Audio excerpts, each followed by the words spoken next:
હરેકૃષ્ણ મંદિર ભાડજ ખાતે ગૌર પૂર્ણિમાની ધામધૂમથી થયેલ ઉજવણી જગતમાં શ્રી ચૈતન્ય મહાપ્રભુના થયેલા પાવન અવતરણની યાદગીરી રૂપે તારીખ 25 માર્ચ 2024ના સોમવારના રોજ હરેકૃષ્ણ મંદિર ભાડજ ખાતે ગૌર પૂર્ણિમાની ઉજવણી થઈ। શ્રી ચૈતન્ય મહાપ્રભુ પોતાની સ્વર્ણરૂપી કાયાને કારણે ગૌરાંગા તરીકે પણ પ્રસિદ્ધ છે।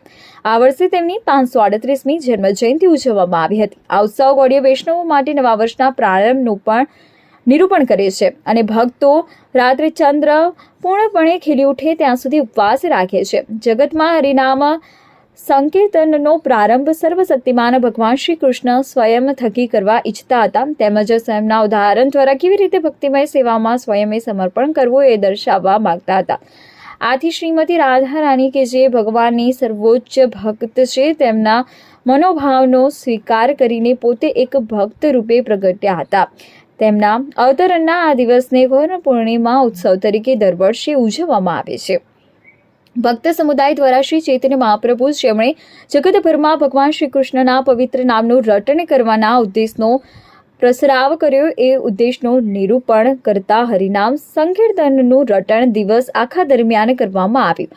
મંદિરનો દરેક ખૂણો હરેકૃષ્ણ મહામંત્રના આધ્યાત્મિક ધ્વનિ તરંગોથી ગુંજી ઉઠ્યો હતો અને ભક્તોની આધ્યાત્મિકતાને વેગ મળતા તેમના ભગવાન પ્રત્યેના ભક્તિમય સમર્પણમાં ઉમેરો થયો હતો। બપોરના સમયે ભગવાન શ્રીને 108 પ્રકારના વિવિધ વ્યંજનો સાથે રાજભોગ અર્પણ કરી આરતી ઉતારવામાં આવી હતી। ત્યારબાદ મંદિરમાં ઉપસ્થિત સર્વ ભક્તોએ રાજભોગનો પ્રસાદનો લાભ આપવામાં આવ્યો હતો। શ્રી નિતાઈ ગૌરાંગ ભગવાન શ્રી ચૈતન્ય અને શ્રી નિત્યાનંદાને સુંદર પુષ્પોથી સુશોભિત પાલખીમાં મંદિરના અધિકાર ક્ષેત્રમાં વિહાર કરવામાં આવ્યો। ચોતરફનું વાતાવરણ હરેકૃષ્ણ મંત્રના નાદથી અને ઢોલ નગારાના અવાજથી ગુંજી ઉઠ્યું હતું। પાલકી ઉત્સવ બાદ ભગવાન શ્રીનો ભવ્ય અભિષેક કરવામાં આવ્યો, જેમાં તેમને વિવિધ તત્વો જેવા કે દૂધ, દહીં, ઘી, મધ, ગોળનું પાણી, ફળોના રસ અને 7 પવિત્ર નદીઓમાંથી એકત્ર કરેલ જળના 108 કળશ દ્વારા અભિષેક કરવામાં આવ્યો।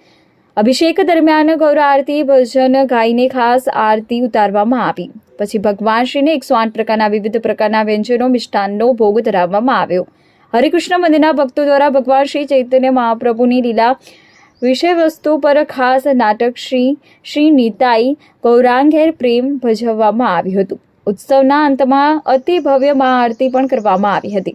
ભગવાને મહાઅભિષેક દરમિયાન અર્પણ કરેલ ફૂલોને ભક્તો પર પ્રસાદ રૂપે વરસાવી પુષ્પ હોળી પણ રમવામાં આવી, જેનો બધા ભક્તોએ ખૂબ આનંદ મેળવ્યો।